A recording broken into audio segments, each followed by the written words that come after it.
What is up, everybody? Welcome back to another episode of Retro Hoop Collectibles. This is our weekly PSA update.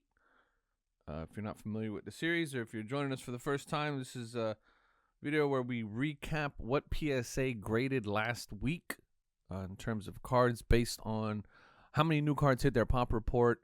We break it down by category, and then we look at the overall number, take a look at any trends, and then we take a quick peek at the complete through dates.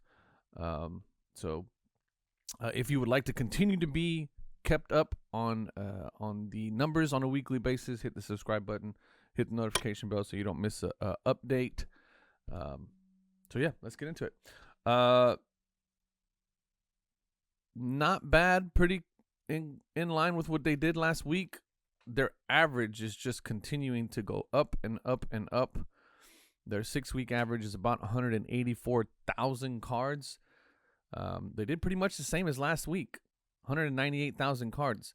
So if they continue on this trend right here of about 200,000 cards a week, that's kind of where I would have liked for them to be. I think that 200,000 cards a week is going to be a good place for them to be able to get past their backlog a little bit better.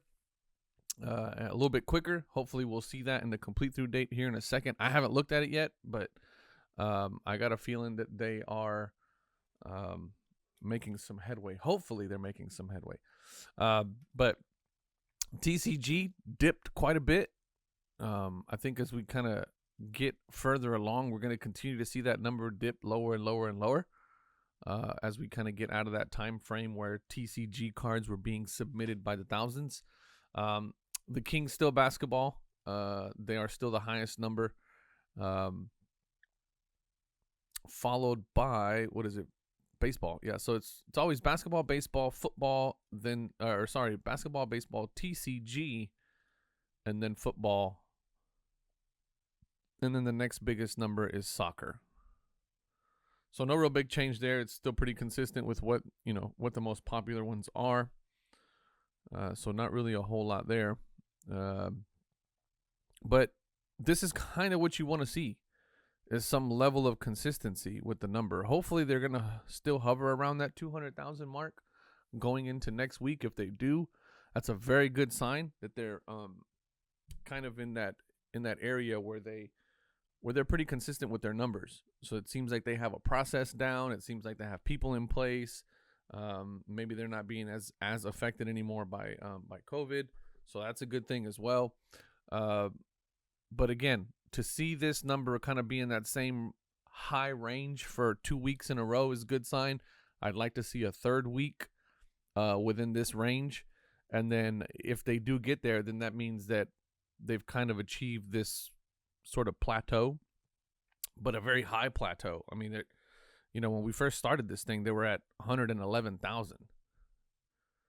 So for them to be at 200,000 now, that's insane. So, it's a really good sign. I'm pretty excited about them getting cards back to everybody. We're starting to see it. We're starting to see it in, people's online posts. We're starting to see it, different YouTubers and stuff that are getting their stuff back and posting these big, slab reveals. We're also starting to see it in the number of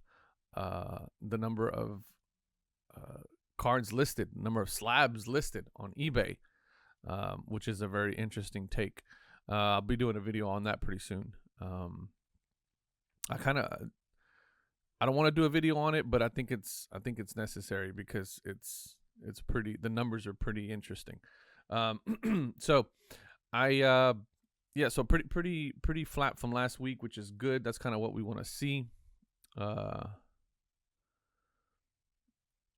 Package tampering is on the rise. PSA is doing our part to protect customers by closely inspecting incoming packages and rejecting those that raise a concern. In many cases, we're rejecting packages to be cautious and to ensure that our customers can file a claim with their shipping if there is indeed an issue. Never reuse a box. Always ship in a brand new box. Never retape a box.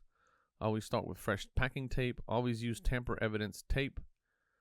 Other suggestions. PSA recommends USPS and FedEx. Do not use UPS or FedEx ground. PSA recommends customers purchasing shipping insurance equal to the declared value of the submission. PSA recommends shipping in a box within a box for added protection and theft reduction.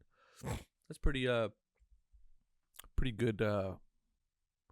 I guess pretty good, suggestions there. Let's see. This is what I care about. Still has not moved, but now they're through 97% of March. So that's interesting. This date has not moved at all, and that's kind of concerning. But then they're through 97% of March, which is also weird. So they must have some.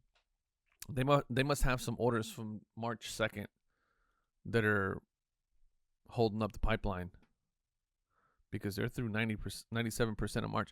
I'm gonna be curious to see once this number moves, and once we go out of March, what the first percentage of completion is gonna be for April, because that's also gonna be a telltale sign. I really got a feeling that once we get past March and April, the numbers are gonna start catching up really quick, because that would be post shutdown for PSA. So we'll see what that looks like. But the fact that they've been stuck here at March 2nd for a very long time, and they're 97% through March, is interesting. But again, like I said, I think we're kind of like, we're at the peak of their submissions, and we're gonna quickly start going down. I mean, this is gonna be roller coaster style. Ultra Modern is all the way through February, pretty much. See, this is what I don't understand right here. Vintage says January 30th. Okay, January 31st, but they're 98% through February. So, of last year, which is interesting. So anywho, okay, no, I mean that's it. I think that, they're going to be stuck here for a while. I did mention that the first time I saw this dealer economy. I did mention that they were going to be stuck here for a while. So it's good to see. I'm going to have to go back to some of my other videos to see what this percentage was. But we'll see. I might go back to the first video that I did. I'll link it in the top if you guys want to watch that one when this first popped up, to see kind of what that percentage was. But anyway. Like I said, they're approaching an average of 185,000. Hopefully, as they go further and further along, they'll get closer to that 200,000. And again, like I said, at 200,000, if you have a 2 million or even a 20 million card backlog, that's 10 weeks worth of work that you can get through. Not really sure what their current submission levels are, so that may impact quite a bit. But hopefully they're managing that through a different set of graders and capacity and stuff to allow them the majority of their time to be spent on getting through these big bulk of orders that they've had for over a year now. So that's going to do it. Let me know what you guys think. Have you been getting back big bulk orders? Like, that you've been waiting on for a long time? Are you starting to see some of your orders come back, or are you starting to see any movement at all in the orders on your on your tracker? Let me know. And I want to know if you are submitting currently with PSA, if you've been able to get through in the submission events. I've been hearing a lot from you guys that y'all haven't been able to get through, or that you'll get like a really low number in the queue where you're expected to get through, and then all of a sudden you just get kicked out. So I don't know. Let me know if you've had any success with getting through at the $50 price point or at the submission levels. I'm curious to know. I appreciate you guys watching. As always, I love y'all. Peace.